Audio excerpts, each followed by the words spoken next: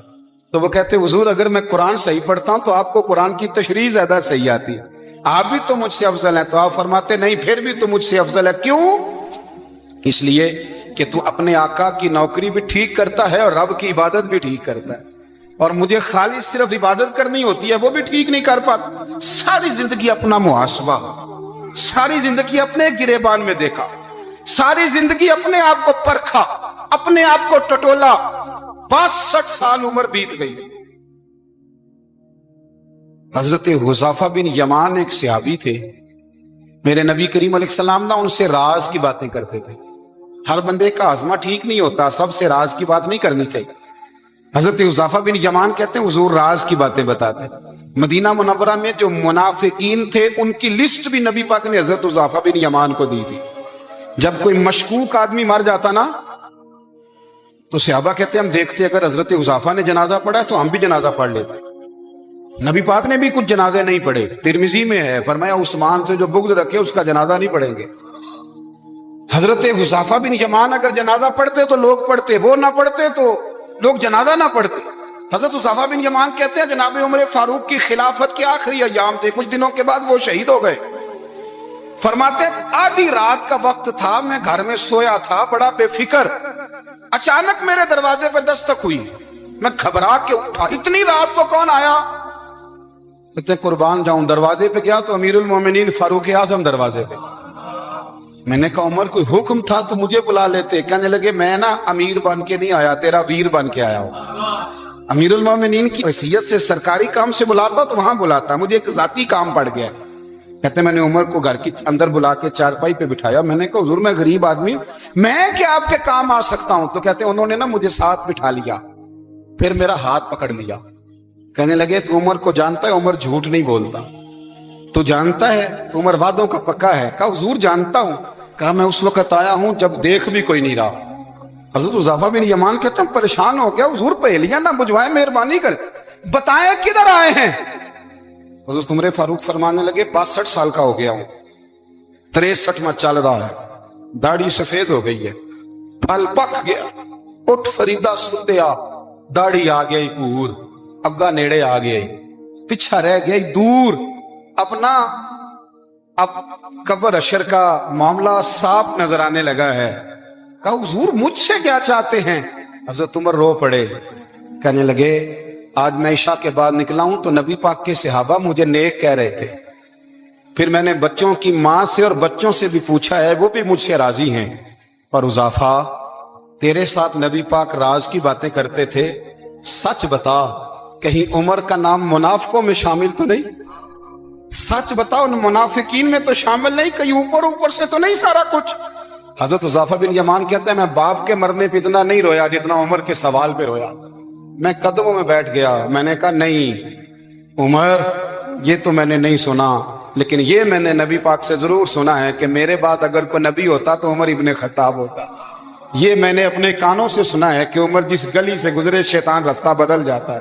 یہ میں نے اپنے کانوں سے سنا ہے کہ 950 سال حضرت جبریل جناب عمر کی شان بیان کریں تو پھر بھی بیان نہیں ہو سکتا۔ یہ میں نے ضرور سنا۔ دوستو ساری زندگی حضرت عمر نے اگر دوسروں کا محاسبہ کیا تو اپنا اور اپنے بچوں کا بھی کڑا خیال رکھا، اپنی ذات پر بڑی توجہ دی۔ جو لوگ اپنا بھول جاتے نا، ہمیں اپنی صحت کا بڑا خیال ہے لیکن اپنی روحانی زندگی کا کوئی خیال نہیں ہے۔ حضرت عمر فاروق رضی اللہ تعالیٰ عنہ نا باہر والوں کا بھی بڑا سخت حساب کرتے تھے۔ بڑا ایک گورنر صاحب نے لباس بڑا شاندار پہننا شروع کر دیا تھا تو حضرت عمر نے اتروا کے نا تو انہیں ٹاٹ کا لباس پہنا کے تو اونٹ چرانے کی ڈیوٹی دے دی۔ اتنا سخت احتساب کرتے۔ کسائی کی دکان پر بھی 1-2 گھنٹے کھڑے ہوتے تھے۔ جو آدمی مسلسل 2 دن گوشت خریدتا تھا نا، فرماتے تھے اس کا ٹیکس بڑھا دو، لوگوں کو دال نہیں مل رہی اور یہ روز گوشت کھاتا ہے. حضرت فاروق اعظم اس کو جزیہ کہا جاتا تھا یا کچھ اور معاملات ہوتے تو بڑھا دیتے تھے. مسلسل جو 2 دن آدمی گوشت کھاتا تھا فرماتے تھے مدینے میں غربت ہے, اگر یہ والا نظام تم کرو گے تو غریب لوگ کس کی طرف دیکھیں گے. لیکن اس سے زیادہ بڑھ کر جو ان کی زندگی کا معیار اور سٹیٹس تھا وہ یہ تھا کہ اپنے گھر کا خاص خیال رکھتے, خاص توجہ کرتے. ملک شام سے اور ایران سے کچھ لوگ آپ کی خدمت میں آئے تو وہاں سے کچھ کنیزیں بھی آئیں ان کے بادشاہ کا پیغام لے کے. شاہ ایران کی کنیز کو ملکہ نے کہا کہ نہ حضرت عمر کی زوجہ کو دیکھ کے آنا ذرا کس طرح کی. ہمارے ملک میں کیا کہتے ہیں خاتون اول, باقی سارے دووں میں خاتون اول, ذرا خاتون اول کو دیکھ کے آنا. تو وہ جب آئی نا گھر میں ملنے تو کہا کہ مجھے میری ملکہ نے کہا تھا کہ عمر کی زوجہ سے اہلیہ سے ملاقات کر کے آنا. تو حضرت عمر کی اہلیہ نے نا ایک جوڑا کپڑوں کا دے دیا ملکہ کے لیے اور ایک خوشبو کی شیشی دے دی.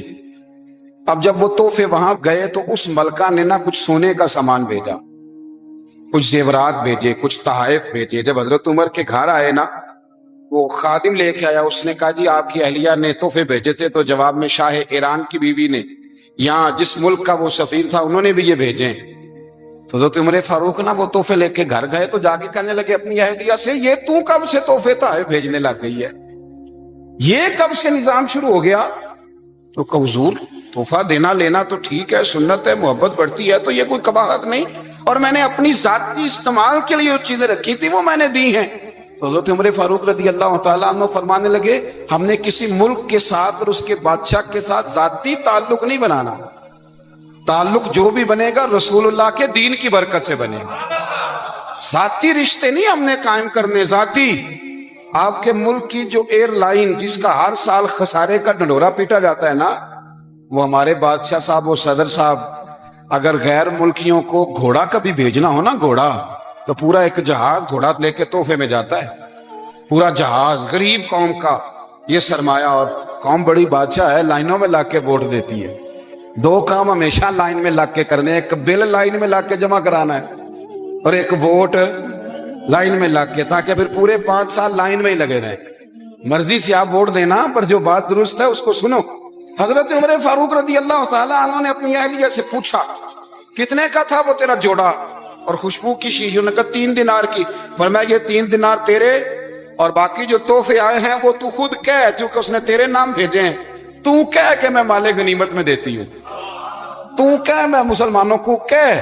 تو زوجہ ہنس پڑی, کہنے لگی میں نام بھی کہوں تو مجھے کہنا تو پڑے گا ہی, کہنا تو میں نے ہے ہی, کیونکہ سامنے عمر فاروق ہے, لہذا فرمایا کہہ دیتی ہوں میں نے دیا خزانے کو. حضرت عمر نے جمع کرا لیا. میں یہ کیا بات ہے, میرے گھر والے جو مرضی کریں, ان کا معیار زندگی جس طرح کا مرضی ہو.